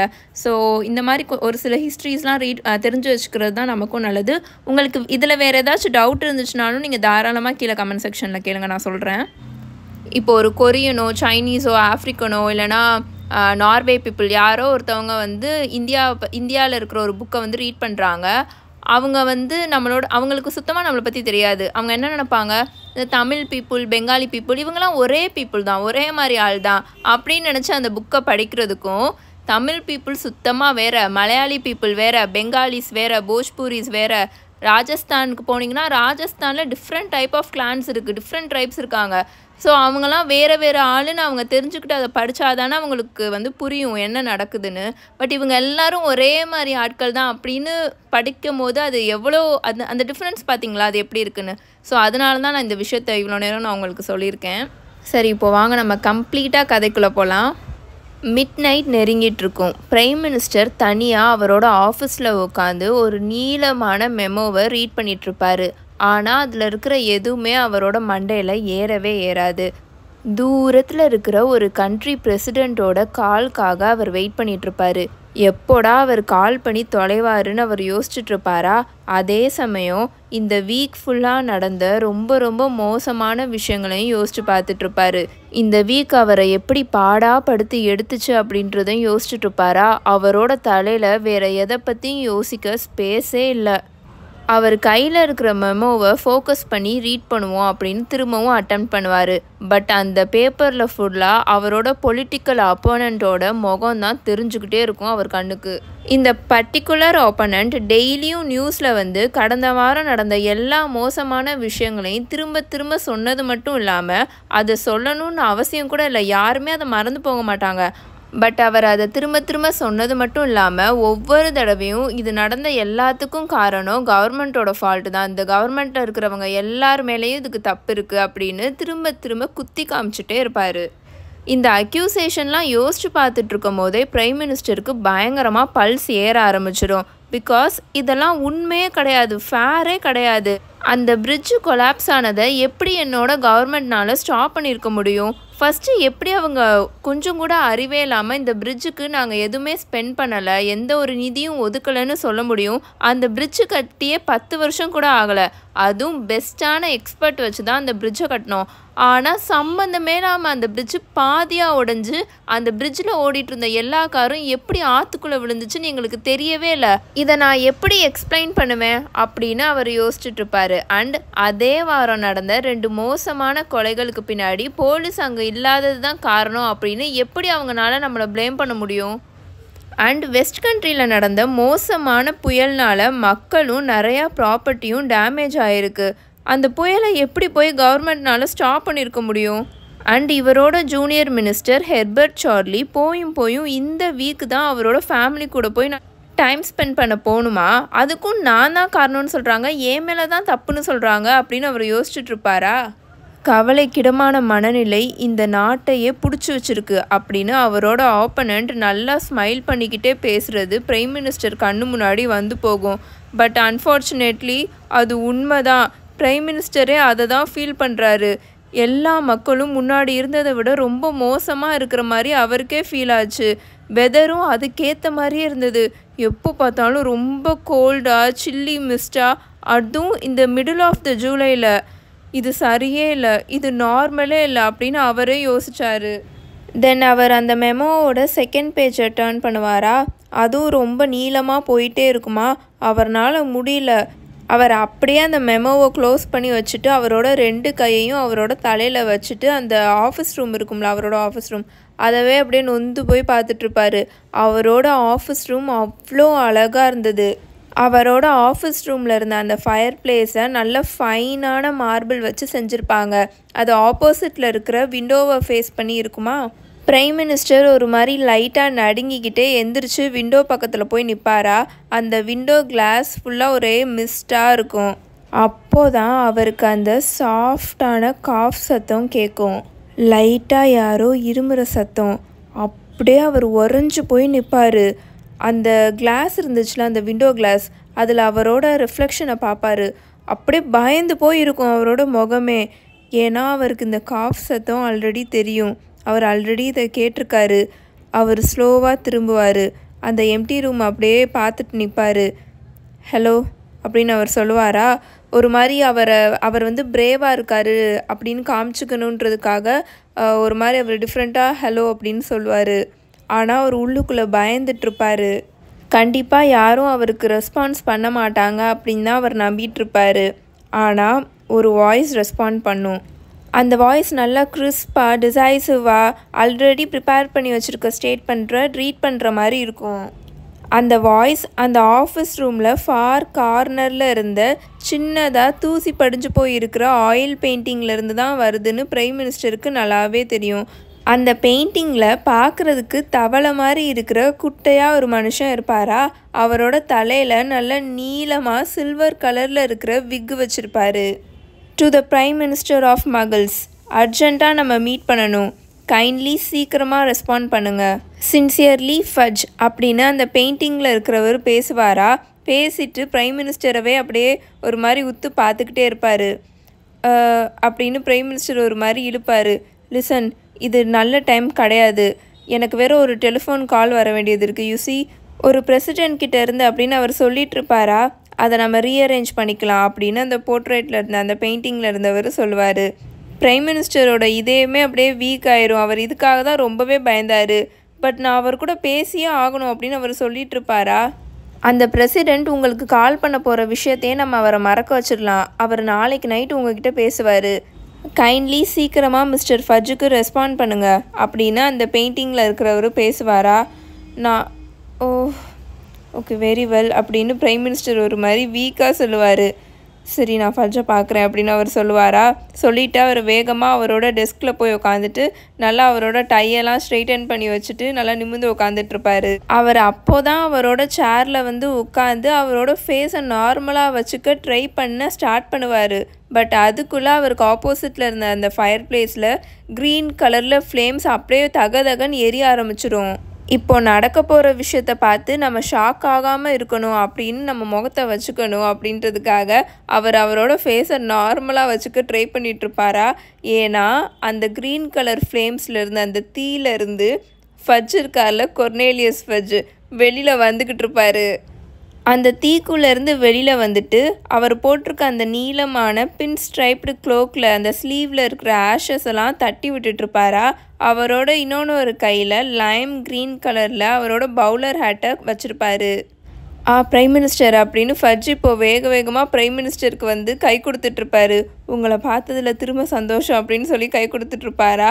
ஆனால் பிரைம் மினிஸ்டருக்கு சுத்தமாக கொர்னேலியஸ் ஃபஜ்ஜை திரும்ப பார்த்ததில் சந்தோஷமே இல்லை. அதனால அவர் சொல்லவே மாட்டார் எதுவுமே. பிகாஸ் ஃபஜ் எப்போ வந்தாலும் கண்டிப்பாக நல்ல செய்தியோடு வரமாட்டாருன்னு பிரைம் மினிஸ்டருக்கு நல்லாவே தெரியும். ஆல்ரெடி கண்டிப்பாக ஏதாவது பேட் நியூஸோடு தான் வந்திருப்பாருன்னு அவருக்கு நல்லாவே தெரியுமா. ஸோ அதனால் உங்களை பார்த்ததில் எனக்கும் சந்தோஷம்னு அவருக்கு சொல்கிறதுக்கு வாயே வராது. ஃபஜ் இப்போது பார்க்குறதுக்கு ரொம்ப உடம்பு மெலிஞ்சு போய் தலையில் இருக்கிற முடியெல்லாம் கொட்டி போய் ஒரு மாதிரி வழுக்கையாகி தலையில் இருக்கிற எல்லா முடியும் ரொம்ப ஒரு மாதிரி க்ரே ஆகி போயிருக்கும், நிறச்ச முடியாக வந்திருக்கும். அவரோட ஃபேஸே ஒரு மாதிரி ரொம்ப சுருங்கி போன மாதிரி இருக்கும். பிரைம் மினிஸ்டர் இந்த மாதிரி நிறையா பொலிட்டீஷியன்ஸை பார்த்துருக்காரு. ஆனால் இந்த மாதிரி ஆகிறது நல்ல விஷயமே இல்லைன்னு அவருக்கு நல்லாவே தெரியும். உங்களுக்கு நான் என்ன ஹெல்ப் பண்ணணும் அப்படின்னு பிரைம் மினிஸ்டர் ஃபஜ்ஜோட ஹேண்டை நல்லா ஷேக் பண்ணிவிட்டு அங்கே இருக்கிற சேரில் உட்காருங்கன்னு சொல்லிட்டு கை காமிச்சிட்ருப்பாரு. எங்கேருந்து ஸ்டார்ட் பண்ணுறதுனே தெரில அப்படின்னு ஃபஜ்ஜு முணுமுணுத்துட்டே அங்கே இருக்கிற சேரை எடுத்து போட்டு உட்காந்துட்ருப்பாரு. எவ்வளோ ஒரு மோசமான வாரம், எவ்வளோ ஒரு மோசமான வாரம் அப்படின்னு புலம்பிகிட்ருப்பாரா? உங்களுக்கும் மோசமாக இருந்துச்சா என்ன அப்படின்னு பிரைம் மினிஸ்டர் கேட்பாரா? ஏன்னா இவரோட தட்டிலே எக்கச்சக்க பிரச்சனைகள் இருக்குது, இதில் கூட கொஞ்சம் ஃபஜ்ஜோடதுமா அப்படின்ற மாதிரி அவர் கன்வே பண்ணணுன்றதுக்காக அப்படி கேட்டுட்ருப்பாரு. எஸ் அஃப்கோர்ஸ் அப்படின்னு ஃபஜ் அவரோட 2 கண்ணையும் தேய்ன்னு தேய்ச்சிட்டு பிரைம் மினிஸ்டரை பார்த்துட்ருப்பாரு. உங்களுக்கு இந்த வாரம் எப்படி இருந்துச்சோ அதே மாதிரி தான் எனக்கும் இருந்துச்சு பிரைம் மினிஸ்டர். அந்த புரோக்டேல் பிரிட்ஜு, அப்புறம் அந்த போன்ஸ் அண்ட் வான்ஸோட மர்டர்ஸு, அதுவும் அந்த வெஸ்ட் கண்ட்ரியில் நடக்கிற கொடுமைகளை பற்றி எனக்கு பேசவே தெம்பில்ல அப்படின்னு அவர் சொல்லிகிட்ருப்பாரு. நீங்கள் என்ன சொல்கிறீங்க? அப்போது இங்கே நடக்கிற எல்லா பிரச்சனைக்கும் உங்கள் ஆளுங்களுக்கும் ஏதாச்சும் சம்மந்தம் இருக்கா என்ன அப்படின்னு பிரைம் மினிஸ்டர் கேட்பாரா? ஃபஜ் அப்படியே பிரைம் மினிஸ்டரை உத்து பார்த்துட்ருப்பாரு. அஃப்கோர்ஸ் ஆமாம், என்ன நடந்துட்டுருக்குன்னு நீங்களே ரியலைஸ் பண்ணியிருப்பீங்கன்னு நினச்சேன் அப்படின்னு ஃபஜ்ஜு கேட்பாரா? நான் அப்படின்னு பிரைம் மினிஸ்டர் ஒரு மாதிரி அப்படியே தயங்குவார். எக்ஸாக்ட்லி இந்த மாதிரி பிஹேவியர்னால தான் ஃபஜ் இங்கே இவரை பார்க்க வர்றது சுத்தமாக பிரைம் மினிஸ்டருக்கு பிடிக்கவே பிடிக்காது. பிகாஸ் அவர் ஒரு பிரைம் மினிஸ்டர், அவர் அப்போ எவ்வளோ பெரிய ஆள். ஆனால் ஃபஜ் இங்கே வரும்போதெல்லாம் ஏதோ பிரைம் மினிஸ்டர் ஒரு சாதாரண ஸ்கூல் பையன் மாதிரி, சின்ன பையன் மாதிரி இக்னோரண்ட்டாக இருக்கான், லைக் எதுவும் தெரியாத சின்ன பையன் அப்படின்ற மாதிரி பேசிகிட்ருப்பாரு. பட் அஃப்கோர்ஸ் பிரைம் மினிஸ்டர் ஃபஜ்ஜை ஃபஸ்ட்டு மீட் பண்ணதுலேருந்தே இப்படி தான் நடந்துகிட்ருக்கு. எப்போனா prime minister first prime minister ஆகி அந்த ஈவினிங் அப்போது அவருக்கு இன்னமும் அது நேற்று நடந்த மாதிரி நல்லாவே ஞாபகம் இருக்குது, ஃபர்ஸ்ட் டைம் ஃபஜ்ஜை மீட் பண்ண விஷயத்த. அண்ட் அவரோட கடைசி நாள் வரைக்கும், அவர் சாக போகிற நாள் வரைக்கும் இந்த விஷயத்த நினச்சி பார்த்தா பயமாக தான் இருக்கும் அப்படின்னு பிரைம் மினிஸ்டருக்கு நல்லாவே தெரியும். பல வருஷமாக கனவு கண்டு, பல வருஷமாக நிறையா பிளான் பண்ணி, ஸ்கீம்லாம் பண்ணி பிரைம் மினிஸ்டர் ஆகி ஜெயிச்சு இதே ஆஃபீஸ் ரூமில் தான் அவர் ஃபர்ஸ்ட் டைம் தனியாக நின்றுட்டுருப்பார். அப்போ தான் அவர் ஃபர்ஸ்ட்டு அந்த காஃப் சத்தம், அந்த இருமுறை சத்தத்தை கேட்பார். இன்றைக்கி நைட்டு கேட்ட மாதிரியே திரும்பி பார்த்தா அந்த அசிங்கமான சின்னதாக இருக்கிற அந்த பெயிண்டிங்கில் இருந்த ஒரு ஆள் பேசுவார். மினிஸ்டர் ஃபார் மேஜிக் கொஞ்ச நேரத்தில் இங்கே உங்களை மீட் பண்ணுவார் அப்படின்னு அவர் அனௌன்ஸ் பண்ணுவார் அந்த பெயிண்டிங்கில் இருந்தவர். பட் பிரைம் மினிஸ்டர் அதை பார்த்த உடனே என்ன நினைப்பார்னா, இவ்வளோ நாள் நடந்த இந்த நீளமான கேம்பெயின், இந்த எலெக்ஷன் ஸ்ட்ரெஸ்ஸு இதெல்லாம் சேர்த்து நம்மளை பைத்தியமாக்கிடுச்சு போல் அப்படி தான் நினப்பார். ஏன்னா ஃபார் த ஃபர்ஸ்ட் டைம் ஒரு பெயிண்டிங் அவர்கிட்ட பேசுது. அண்ட் அவர் அந்த ஆஃபீஸ் ரூமில் இருந்த ஃபயர் பிளேஸ்லேருந்து ஒரு ஆள் வெளியில் வந்துக்கிட்டு இருப்பான். இதெல்லாம் பார்த்தா ஒருத்தவங்களுக்கு எப்படி இருக்கும், என்ன மாதிரி நினைப்பாங்க? ஸோ பிரைம் மினிஸ்டர் உண்மையாகவே இந்த எலெக்ஷன் ஸ்ட்ரெஸ்னால தான் நமக்கு பைத்தியம் ஆயிடுச்சு போல் அப்படி தான் நினப்பார் அந்த டைம், ஃபர்ஸ்ட் டைம் அவர் இதெல்லாம் பார்க்கும்போது. ஃபஜ்ஜு பிரைம் மினிஸ்டர்கிட்ட கைண்டாக எல்லாத்தையுமே எக்ஸ்பிளைன் பண்ணிகிட்ருப்பாரு.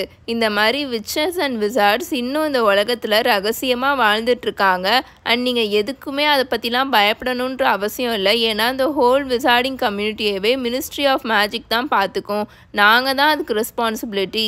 அண்ட் நான் மேஜிக்கல் பாப்புலேஷன் கிட்டக்க எந்த ஒரு பிரச்சனையும் வச்சுக்க மாட்டோம், அது நடக்கவும் விட மாட்டோம், அதெல்லாம் நாங்கள் பார்த்துப்போம் அப்படின்னு கைண்டாக உட்காந்து எக்ஸ்பிளைன் பண்ணிகிட்ருப்பாரா. அந்த கான்வர்சேஷன் முடிகிற வரைக்கும் பிரைம் மினிஸ்டர் வாயவே திறந்துருக்க மாட்டார், அப்படியே வாயடிச்சு போய் உட்காந்துருப்பாரு. நீங்கள் எதை பற்றியும் கவலைலாம் பட வேணாம், இதுக்கப்புறம் நீங்கள் என்னை பார்க்க கூட மாட்டீங்க. எங்கள் சைடு ஏதாச்சும் ரொம்ப பெரிய பிரச்சனையாகி ரொம்ப சீரியஸாக ஆகி அது மகிழ்ஸை எஃபெக்ட் பண்ணால் மட்டும்தான் நான் உங்களை பார்க்கவே வருவேன். ஐ மீன் உங்களை மாதிரி இருக்கிற நான் மேஜிக்கல் பாப்புலேஷன் பற்றி சொல்கிறேன். இல்லாட்டி நீங்கள் பாட்டுக்கு இருப்பீங்க, நாங்கள் பாட்டுக்கு இருப்போம், அவ்வளோதான். உண்மையை சொல்லணுன்னா உங்களுக்கு முன்னாடி இருந்த பிரைம் மினிஸ்டரை விட நீங்கள் எவ்வளவோ இந்த விஷயத்த நல்லாவே ஹேண்டில் பண்ணுறீங்க.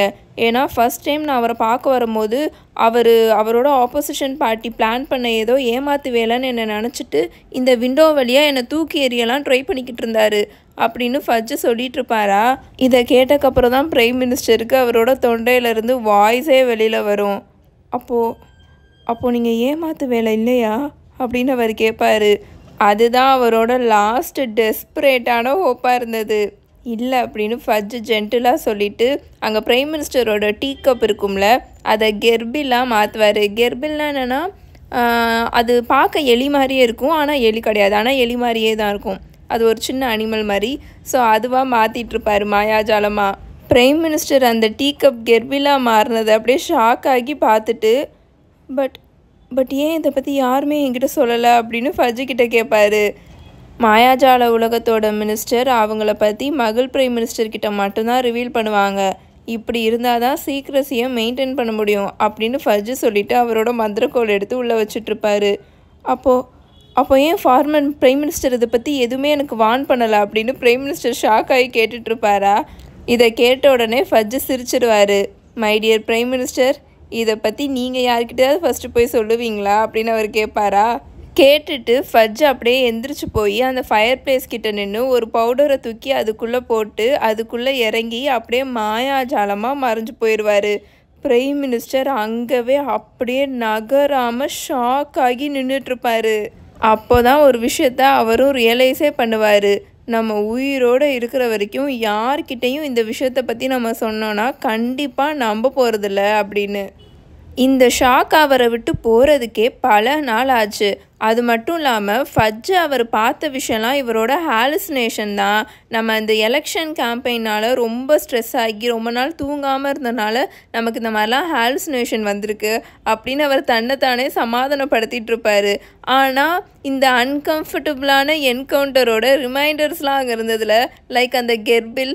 ஸோ அந்த கெர்பில் அவர் என்ன பண்ணிடுவார்னா அவரோட தம்பியோட பொண்ணு இருக்குமா அவர்கிட்ட அந்த பொண்ணுக்கிட்ட எடுத்து கொடுத்துருவாரு, நீ வச்சுக்கோ அப்படின்னு. தென் அவரோட ப்ரைவேட் செக்ரட்டரி கிட்ட ஃபஜ்ஜோட அரைவலை அனௌன்ஸ் பண்ண அந்த ரூமில் இருக்கிற அசிங்கமான அந்த குள்ளமான மனுஷனோட போர்ட்ரைட்டை ரிமூவ் பண்ண ஆர்டர் பண்ணுவாரா? ஆனால் எக்கச்சக்க கார்பெண்டர்ஸ் வந்து ட்ரை பண்ணுவாங்க, பில்டர்ஸ் வருவாங்க, ஆர்ட் ஹிஸ்டாரியன் வருவாங்க, சான்சலர்ஸ் வருவாங்க. இவங்க எல்லாரும் வந்து அந்த பெயிண்டிங் அந்த செவர்லேருந்து எடுக்க ட்ரை பண்ணுவாங்க. பட் அதை எடுக்கவே முடியாது. அதனால் பிரைம் மினிஸ்டரும் விட்டுருவார் போய் தொலையுது அப்படின்னு. அந்த பெயிண்டிங் இப்போது நகராமல் தானே இருக்குது, அதனால் அப்படியே விட்டுருவோம், அது பாட்டுக்கு ஒரு ஓரத்தில் இந்த ரூமில் இருக்கட்டும் அப்படின்னு சொல்லிட்டு விட்டுருவாரா? ஆனால் அக்கேஷ்னலி அவர் இந்த ஆஃபீஸ் ரூமில் இருக்கும்போது ஏதாவது எழுதிட்டு இருக்கும் போது ஏதாவது படிச்சுட்டு இருக்கும் போதெல்லாம் ஓரக்கண்ணால் பார்ப்பார் அந்த பெயிண்டிங்கை. அப்போது அந்த பெயிண்டிங்கில் இருந்த அந்த மனுஷன் கொட்டாய் விடுறது, அவரை சொறிகிறது, அப்பப்போ அந்த பெயிண்டிங்லேருந்து கிளம்பி எங்கேயாவது போயிடுறது. அந்த பெயிண்டிங்லேருந்து வெறும் அந்த ப்ரௌன் கலர் கேன்வாஸ் மட்டும்தான் இருக்கும், வேறு எதுவுமே இருக்காது. அந்த ஆளே அங்கே இருக்க மாட்டார். இதெல்லாம் பிரைம் மினிஸ்டர் அப்பப்போ பார்த்துருக்காரா? பட் அவர் தன்னைத்தானே ட்ரெயின் பண்ணிப்பார். அந்த பிக்சரை என்ன ஆனாலும், அந்த போர்ட்ரைட்டை என்ன ஆனாலும் நம்ம திரும்பி பார்க்கக்கூடாது, நம்ம கண்ணால் பார்க்கக்கூடாது, வேணும்னே நம்மளை இதை ஹாலுசினேட் பண்ண வைக்குது அப்படின்னு அவர் தன்னைத்தானே சமாதானப்படுத்திட்டு இருப்பார். பட் 3 வருஷத்துக்கு முன்னாடி இன்றைக்கி நைட்டு எப்படி நடந்துச்சோ அதே மாதிரியே அந்த போர்ட்ரைட்லேருந்து காஃப் சத்தம் கேட்டுச்சு. ஃபஜ்ஜோட அரைவலை அந்த பெயிண்டிங்கில் இருந்தவர் அனௌன்ஸும் பண்ணுவார். அடுத்த செகண்டே அந்த ஃபயர் பிளேஸ்குள்ளேருந்து ஃபஜ்ஜு வேகமாக வெளியில் வந்துட்டுருப்பார். பார்க்குறதுக்கே ரொம்ப ஒரு மாதிரி பேனிக் ஆகி இருக்கிற மாதிரி இருப்பார். மேலே ஃபுல்லாக தொப்பன்னு நனைஞ்சு போய் இருப்பாரா? பிரைம் மினிஸ்டர் என்ன ஆச்சுன்னு வாயை திறந்து கேட்குறதுக்குள்ளே ஃபஜ்ஜு லபலபலபலபலபலபன்ட்டு என்னென்னமோ பேச ஆரம்பிச்சிருவார். பிரைம் மினிஸ்டர் இது வரைக்கும் கேள்வியே படாத ஏதோ ஒரு பிரிசனை பற்றி ஃபஜ்ஜு லபலபன் கத்திக்கிட்டு இருப்பார். அப்புறம் ஏதோ ஒரு மனுஷன் சீரியஸ் பிளாக்ன்ற ஒருத்தவனை பற்றி பேசிக்கிட்டு இருப்பார். அப்புறம் ஹாக்வர்ட்ஸ்ன்னு ஏதோ ஒன்று இருக்குது, அங்கே ஹாரி பாட்டர்ன்ற ஒரு பையனை பற்றி விடாமல் பேசிக்கிட்டு இருப்பார். இது எதுவுமே பிரைம் மினிஸ்டருக்கு சுத்தமாக புரியவே புரியாது. நீ என்னதான் பேசுகிற அப்படின்ற மாதிரி ஷாக்கில் உட்காந்துருப்பார். நான் இப்போ தான் அஸ்கபேன்லேருந்து வந்தேன், அது நார்த் சீயோட மிடில் இருக்குது அப்படின்னு ஃபஜ்ஜு வேகமாக அவரோட பவுலர் ஹேட்டெல்லாம் கலட்டிட்டு அந்த ஈரம் தண்ணி ஃபுல்லாக கீழே சிந்திக்கிட்டு இருக்கும், அதோடு உட்காந்துட்டு பேசிகிட்டு இருப்பார். ரொம்ப கஷ்டப்பட்டு அங்கேருந்து வந்தேன். டிமெண்டர்ஸ் எல்லோரும் பயங்கர கோவத்தில் இருக்காங்க. இது வரைக்கும் அந்த ப்ரிசன்லேருந்து யாருமே தப்பிச்சதே கிடையாது. எனிவே நான் எதுக்காக இங்கே வந்தேன்னா, பிரைம் மினிஸ்டர், பிளாக் ஒரு நோன் மகள் கில்லர் அண்ட் அந்த பேர் சொல்லக்கூடாதவன் கிட்டக்க போய் ஜாயின் பண்ணுறதுக்கு பிளானும் பண்ணிகிட்ருக்கான். பட் அஃப்கோர்ஸ் உங்களுக்கு அந்த பேர் சொல்லக்கூடாதவனா யாரும் தெரியாதா அப்படின்னு அவர் ரொம்ப ஹோப்லெஸ்ஸாக பிரைம் மினிஸ்டரை பார்த்துக்கிட்டு இருப்பார். ஃபஸ்ட்டு நீங்கள் உட்காருங்க, நான் பெட்டர் உங்ககிட்ட எல்லா விஷயத்தையும் சொல்கிறேன், ஃபஸ்ட்டு இந்த விஸ்கியை குடிங்க அப்படின்னு ஃபஜ்ஜு பிரைம் மினிஸ்டர்கிட்ட சொல்லிட்டு இருப்பாரா? இதை பார்க்கும்போது பிரைம் மினிஸ்டருக்கு செம்ம கடுப்பாயிட்டு இருக்கும். ஏன்னா அவரோட ஓன் ஆஃபீஸில் அவரவே உட்காருங்கன்னு உட்கார சொல்லி அவரோட ஓன் விஸ்கியவே எடுத்து குடிங்க அப்படின்னு ஃபஜ்ஜு கொடுத்துக்கிட்டு இருப்பாரா? இதை பார்க்கும்போது பிரைம் மினிஸ்டருக்கு கடுப்பாக வந்துட்டுருக்கும். ஆனாலும் அவர் உட்காந்துருவாரா? ஃபஜ் அவரோட மந்திரக்கோளை வெளியில் எடுத்து 2 நல்ல பெரிய கிளாஸஸ் இருக்கும்ல, விஸ்கி கிளாஸ், அதை மாயாஜாலமாக வர வச்சு அதில் விஸ்கியை ஊற்றி கொடுத்துக்கிட்டு இருப்பார். ஃபஜ்ஜு கிட்டத்தட்ட 1 மணி நேரமாக பேசியிருப்பார். அட் ஒன் பாயிண்ட் அவர்னால ஒரு பேரை வெளியில் சொல்லவே முடியாது, வாயை திறந்து சொல்லவே முடியாதா? அதனால ஒரு சின்ன பேப்பரில் அதை எழுதி பிரைம் மினிஸ்டரோட கையில் உள்ளுக்குள்ளே திணிச்சிட்ருப்பார். ஒரு வழியாக ஃபட்ஜ் எல்லாத்தையும் பேசி முடிச்சுட்டு எந்திரிச்சு நின்று கிளம்புறதுக்காக வருவாரா. அப்போது பிரைம் மினிஸ்டரும் எந்திரிச்சு நின்று ஸோ யூ திங்க் லார்ட் வால் அப்படின்னு பேச ஆரம்பிப்பாரா. அந்த பேர் சொல்லக்கூடாதவன் அப்படின்னு ஃபட்ஜ் பயங்கரமாக கத்துவார். Okay I'm sorry. அப்போ அந்த பேர் சொல்லக்கூடாதவன் உயிரோடு இருக்கான்னு தான் நீங்கள் நினைக்கிறீங்களா அப்படின்னு பிரைம் மினிஸ்டர் கேட்பாரா. வெல் டம்பிள்டோர் அப்படி தான் சொல்கிறாரு அப்படின்னு ஃபட்ஜ் சொல்லிவிட்டு வேகமாக அவரோட க்ளோக் எடுத்து போட்டுக்கிட்டு இருப்பார். பட் இது வரைக்கும் நாங்கள் அவனை கண்டே பிடிக்கல. ஒன்று சொல்லணுன்னா அவனுக்கு சப்போர்ட் இல்லாத வரைக்கும் அவன் டேஞ்சரஸே கிடையாது. ஸோ இப்போ நம்ம பிளாக்கை பற்றி தான் கவலைப்படணும். நீங்கள் ஃபஸ்ட்டு வார்னிங் போட்டுருங்க சரியா. நம்ம திரும்ப மீட்டே பண்ணக்கூடாதுன்னு வேண்டிக்கோங்க. குட் நைட் பிரைம் மினிஸ்டர் அப்படின்னு சொல்லிட்டு அங்கேருந்து ஃபட்ஜ் கிளம்பி போயிடுவார். இப்போது உங்களுக்கு இந்த விஷயம் தெரிய வந்திருக்கும்னு நினைக்கிறேன். பிரிசனர் ஆஃப் அஸ்கபன் புக்கில் ஃபஸ்ட்டு சாப்டர்லேயே ஹாரி உட்காந்து டர்ஸ்லீஸோட வீட்டில் இருந்த அந்த டிவியில் ஒரு நியூஸ் வரும். என்னென்னா ஒரு கொலைகாரன் வந்து தப்பிச்சிட்டான், அவன் இப்போ வெளியில் தான் சுற்றிட்டுருக்கான், ஸோ எல்லோரும் ஜாக்கிரதையாக இருங்க அப்படின்ற மாதிரி நியூஸ் வந்து போடுவாங்க. டிவியில் வந்து அதை ஹாரி பார்ப்பான். ஸோ அங்கே வந்து அதுதான் நடந்திருக்கும். ஃபட்ஜ் தான் வந்து பிரைம் மினிஸ்டருக்கு இதை பற்றி வார்ன் பண்ணி அதுக்கப்புறம் தான் அந்த வார்னிங்கை வந்து நியூஸ் சேனலுக்கு அவங்க கொடுத்துருப்பாங்க. அதுக்கப்புறம் பிரைம் மினிஸ்டரும் மினிஸ்டர் ஃபார் மேஜிக்கும் கொஞ்ச நாளைக்கு ஒருத்தர் பார்த்துக்கல. பட் அடுத்த வருஷத்துலேயே பார்க்கவே ரொம்ப கடுப்பாகி எரிச்சலாகி போகியிருந்த ஃபட்ஜு அந்த ஃபயர் பிளேஸ் வழியாக பிரைம் மினிஸ்டரோட ஆஃபீஸ்குள்ளே வந்துக்கிட்டு இருப்பார். கிடிச்சின்னு ஏதோ வேர்ல்ட் கப் நடந்ததாகவும் அது அப்படி தான் பிரைம் மினிஸ்டருக்கு அதில் கேட்டுச்சு கிடிச்சின்ட்டு. அங்கே ஏதோ ஒரு சில மகிள்ஸுக்கு ஏதோ பிரச்சனை ஆகியிருக்கிறதாகவும் அதை பற்றி பிரைம் மினிஸ்டர் எதுவும் கவலைப்பட வேணாம்னு ஃபட்ஜு சொல்லிட்டு இருப்பாரு. அண்ட் அந்த பேர் சொல்லக்கூடாதவனோட மார்க் அந்த வானத்தில் வந்ததை பற்றியும் நீங்கள் எதுவும் கவலைப்பட வேணாம், அதெல்லாம் ஒன்றுமே இல்லை அப்படின்னு ஃபட்ஜு ரீஅஷூரன்ஸ் கொடுத்துட்ருப்பாரு. இதெல்லாம் நடந்தது ரொம்ப தூரமான ஒரு ஐசோலேட்டடான ஒரு இடத்துல. ஸோ எதை பற்றியும் கவலைப்பட வேணாம், அந்த மகிள்ஸ்க்கு மகள் லியாசன் ஆஃபீஸில் மெமரி மாடிஃபிகேஷன் பண்ணிடலாம் அப்படின்னு ஃபட்ஜு சொல்லிக்கிட்டு இருப்பாரு. ஓ அண்ட் இதை பற்றி சொல்லவே மறந்து போயிருப்பேன் அப்படின்னு ஃபட்ஜு இன்னொன்று விஷயத்தையும் சொல்லுவார். நாங்கள் ஒரு 3 ஃபாரின் ட்ராகன்ஸையும் ஒரு ஸ்பிங்ஸையும் ட்ரைவிசா டோர்னமெண்ட்டுக்காக இம்போர்ட் பண்ணுறோம். இது ஒரு நார்மலான ரொட்டீன் தான். But Department for the Regulation and Control of Magical Creatures rule books படி இந்த மாதிரி ஹைலி டேஞ்சரஸான கிரியேச்சர்ஸ்லாம் கண்ட்ரிக்குள்ளே எடுத்துகிட்டு வரணும்னா உங்ககிட்ட நோட்டிஃபை பண்ணணும்னு சொன்னாங்க. அதனால தான் இந்த விஷயத்த உங்ககிட்ட சொல்கிறேன் அப்படின்னு ஃபட்ஜு சொல்லுவாரா. என்னது டிராகன்ஸா அப்படின்னு பிரைம் மினிஸ்டர் ஷாக் ஆகி வளருவார். ஆமாம் 3, அப்புறம் ஒரு ஸ்பிங்ஸும். சரி well good day to you, நான் கிளம்புறேன் பாய் அப்படின்னு சொல்லிட்டு ஃபட்ஜ் அங்கேருந்து கிளம்பிடுவார். ஸ்பிங்ஸ்னால் உங்களுக்கு ஞாபகம் இருக்கும்னு நினைக்கிறேன். அந்த ட்ரைவிசா டோர்னமெண்ட்டில் அந்த லாஸ்ட்டு போட்டி அப்போது அந்த மேஸில் நடந்துச்சுல, அப்போது ஒரு சிங்கம் அப்புறம் ஒரு பறவை குதிரை இது மாதிரி எல்லாம் சேர்ந்துருக்கிற மாதிரி ஒரு விலங்கை வந்து ஹாரி ஃபேஸ் பண்ணுவான்ல, அதையும் இவங்க இம்போர்ட் பண்ணியிருப்பாங்க. ஸோ அதை தான் ஃபட்ஜு சொல்லிட்டு போயிருப்பார். இந்த டிராகன்ஸையும் ஸ்பிங்ஸையும் பற்றி கேள்விப்பட்டது தான் இருக்கிறதுலே ரொம்ப மோசமான விஷயம் அப்படின்னு பிரைம் மினிஸ்டர் நினச்சிட்ருப்பாரு. பட் 2 வருஷம் கூட ஆயிருக்காது, அதுக்குள்ளே திரும்பவும் ஃபட்ஜ் அந்த ஃபயர் பிளேஸ் வழியாக இந்த ஆஃபீஸ் ரூம்குள்ளே வருவார். அஸ்கபானில் மாஸ் பிரேக் அவுட் நடந்திருக்கு. ஒரு சில மோசமான கொடூரமான குற்றவாளிகள் அந்த சிறைச்சாலையிலேருந்து தப்பிச்சிட்டாங்கன்ற நியூஸ் எடுத்துகிட்டு ஃபட்ஜ் வருவார். இதோட நம்ம இந்த ஃபர்ஸ்ட் சாப்டரோட பார்ட் 1 முடிச்சுக்கலாம். நீங்கள் யோசிச்சு பாருங்களேன், இப்போது ஒரு ட்ரம்ப்போட ஆஃபீஸில் அந்த ஓவல் ஆஃபீஸில் ஒரு பெயிண்டிங்லேருந்து ஒருத்தர் இப்படி பேசுகிறாரு, அங்கே இருக்கிற ஃபயர் பிளேஸ்லேருந்து ஒருத்தவர் இப்படி வெளியில் வந்து பேசிக்கிட்டு இருக்காரு, ஏதோ உளறிக்கிட்டு இருக்காருன்னா ட்ரம்ப் என்ன மாதிரி நடந்துப்பார். இதே இப்போ இந்தியாவோட பிரைம் மினிஸ்டர் மோடியோட ஆஃபீஸ் ரூம்குள்ளே இப்படி ஒருத்தவர் ஃபயர் பிளேஸ்லேருந்து உள்ளுக்குள்ளே இருந்து வெளியில் வந்துட்டு இப்படிலாம் பேசிகிட்ருக்காருன்னா மோடி என்ன மாதிரி ரியாக்ட் பண்ணுவார். ஸோ அப்போ அந்த பிரைம் மினிஸ்டருக்கு எப்படி இருந்திருக்கும். ஸோ இதெல்லாம் நீங்கள் யோசிச்சு பார்த்தீங்கன்னா இன்னுமே உங்களுக்கு ரொம்ப ஒரு மாதிரி ஃபன்னியாகவும் இருக்கும், ஒரு மாதிரி என்னடா நடக்குதுங்க அப்படின்ற மாதிரி டிஃப்ரெண்ட்டாகவும் இருக்கும். உங்கள் எல்லோரும் இன்னும் பார்ட் 2ல் வந்து மீட் பண்ணுறேன். Until then bye bye Tales by mini.